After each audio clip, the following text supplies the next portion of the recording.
He wore fine silk clothes, smelled of rosewater, and was protected like treasure. But inside the palace, his life was full of pain, control, and silence. In the powerful Mughal Empire, male concubines were treated both like special favorites and like tools to be thrown away. They were kept out of sight, their suffering hidden behind walls and curtains.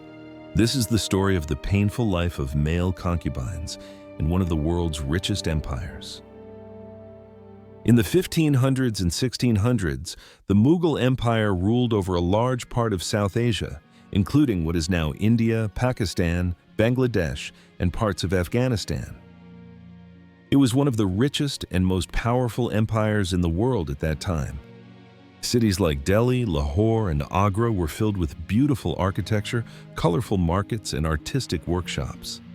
The Mughal rulers built huge mosques, palaces, and gardens, showing off their power and wealth. They encouraged painting, poetry, and fine crafts. They also used Persian, Arabic, and local languages in their writings and art. The emperors claimed to be descendants of famous warriors like Timur and Genghis Khan, which gave them extra status and helped support their right to rule. The royal palaces, like those in Agra Fort and Fatehpur Sikri, were centers of government, religion, and private life. Inside these stone walls, the emperors lived with full control over everyone and everything around them. But they didn't rule by themselves. They had large courts filled with powerful advisors, guards, servants, women, and entertainers. Among the emperor's inner circle were also concubines, people kept for their beauty, charm, or special skills. Most history books focus on the women of the royal harem, the private space where the emperor's wives and consorts lived. But there were also boys and young men kept hidden and rarely talked about. These male concubines were often taken from distant regions and trained to perform music, poetry, and other courtly skills. Some held roles that extended beyond entertainment, depending on the emperor's expectations. To understand what these young men went through, we must look at the places and moments where war, poverty, and power came together, and how the Mughal Empire used those forces to shape lives from the outside in. Male concubines weren't born into this life. Most of them were taken from their homes when they were still very young, sometimes even before they could speak full sentences. Some were captured during wars, pulled away from their families in the middle of battles or invasions. Others were sold by parents who were too poor to feed their children, thinking it might give them a better chance to survive. In other cases, boys were given as gifts to powerful kings or nobles, part of deals meant to win favor or show loyalty. To the people in power, these boys weren't seen as children with feelings or dreams. They were seen as property. Many of these boys were forcibly sterilized at a young age, a procedure commonly used in royal courts to limit independence and ensure loyalty. Due to the lack of medical knowledge at the time, the process was extremely dangerous. Infection, blood loss, and poor sanitation led to high rates of death. Those who survived often lived with permanent physical changes, including underdeveloped secondary characteristics and infertility. Beyond physical effects, they were also reclassified socially, moved into roles that kept them close to power, but excluded from traditional family and social structures. Their position was unique, but it came at a deep personal cost. This change wasn't just about the body. It meant a complete loss of freedom. These boys had no say in what happened to them. They couldn't make their own choices. Once they were brought into the Mughal court, they belonged to it. They couldn't leave. They couldn't speak out. Their past lives, who they were, where they came from, were taken away. Some of the boys were trained in music, dance, or poetry. Others were taught how to serve in the emperor's household. A few were used to entertain guests at fancy events or royal celebrations. They were often praised for how they looked, how they moved, or how well they could speak or sing. Some became close to the emperor himself and were treated like trusted friends or favorites. But even if they seemed important or well-liked, they were never truly safe. In Mughal society, your rank decided everything. And these boys, no matter how loyal or talented they were always near the bottom. They were always being watched. People paid attention to how they walked, talked, and acted around others. If they made even one small mistake, or if someone became jealous, they could be punished, pushed away, or worse. Their lives looked beautiful from the outside. They wore silk, lived in palaces, and stood near powerful people. But on the inside, their lives were full of strict rules, heavy pressure, and constant fear. Being a male concubine in the Mughal harem was risky and unpredictable. One day, a boy might be the emperor's favorite, receiving fine gifts, kind words, and special treatment. But the next day, he could be ignored, pushed aside, or even punished without warning. Being close to someone as powerful as the emperor could make a concubine feel important, but it also meant being watched all the time. Others around the court often grew jealous, and jealousy in a royal palace could lead to dangerous results. The royal harem was not just a place for rest, beauty, or pleasure. It was deeply tied to politics and power. The emperor's private world had strict rules and a clear system of rank. Women competed for attention and influence, and some male concubines were drawn into their secret struggles. These boys weren't just entertainers or servants.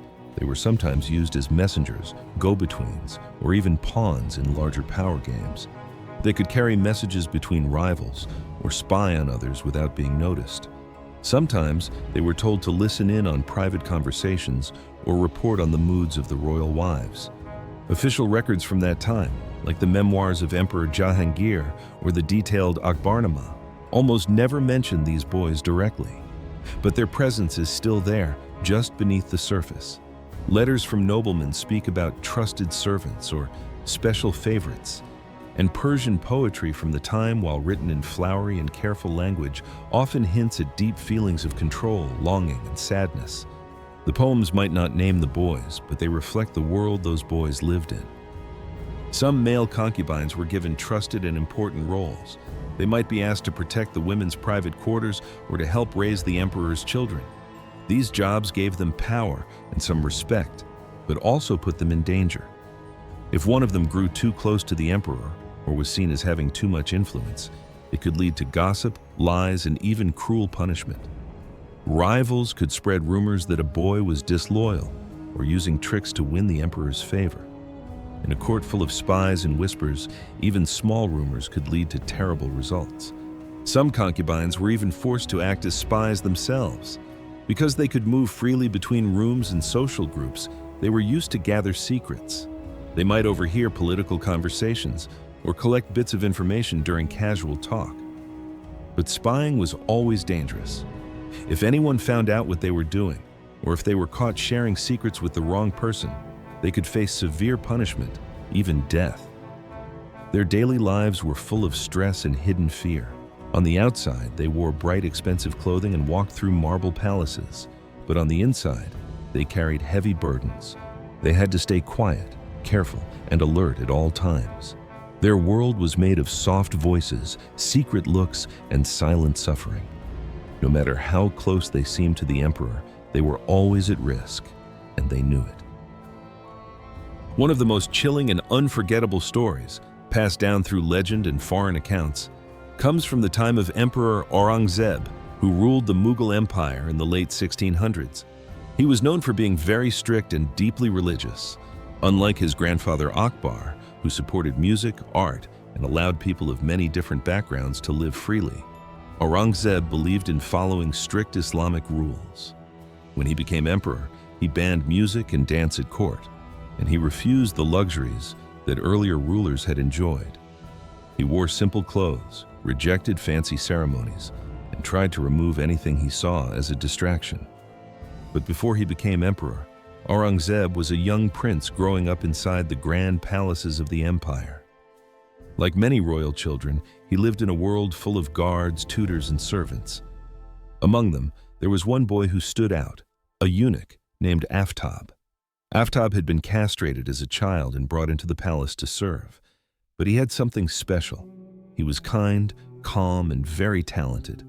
Afab could write in beautiful Arabic script, and he recited the Quran in a voice so clear and lovely that people stopped to listen. He sang during evening prayers, and his voice echoed across the marble floors and high ceilings of the royal halls. Some people in the palace noticed how often Aurangzeb asked for Aftab's company. The prince seemed to enjoy talking to him and listening to his voice. Afab became more than just a servant. He was a companion, someone who could comfort, guide, or simply sit quietly beside the young royal. Over time, Afab became a trusted presence in Aurangzeb's life. Some believed that their bond was emotional, even if it wasn't romantic. In the lonely and strict world of palace life, Afab offered calm and comfort. But when Aurangzeb became emperor, everything changed. Now that he was in charge, he wanted to appear perfect in the eyes of the people and the religious leaders. He saw anything that reminded him of his past, especially softer emotions, as a sign of weakness. Afab, once a close friend, was now seen as a danger to his image. Some advisors likely whispered that Afab had too much influence or that he was not proper to keep at court. Soon after, Afab disappeared from the palace. There are no official records about what happened to him. His name was left out of court documents. But several foreign travelers who visited the Mughal Empire during this time wrote about a shocking event. They described seeing a eunuch being publicly punished and removed from the palace grounds. Many believe this was Afab. If that story is true, it shows just how dangerous it was to be close to power. One day, Afab was trusted and loved. The next, he was humiliated and erased.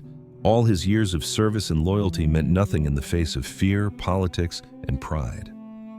His story reminds us that for male concubines and eunuchs in the Mughal court, the line between safety and danger was always thin and could disappear in an instant. The life of a male concubine in the Mughal Empire was not glamorous. It was a life of survival. Being beautiful or loyal could make things worse. These boys and men lived in the shadows of a great empire. Their names were not remembered. Their voices were not heard. Their lives show the cost of power and how systems of control hurt those at the bottom. We still think of the Mughal court as full of beauty and strength, but many who lived there experienced fear, pain, and loneliness. As we look back, we must ask who is remembered in history and who is forgotten. For every emperor whose name is carved in stone, many others lived and died in silence. The male concubines remind us that history is shaped not only by rulers, but by the people whose stories were never told. They lived in palaces, but most died in obscurity. Now, their stories are finally being heard.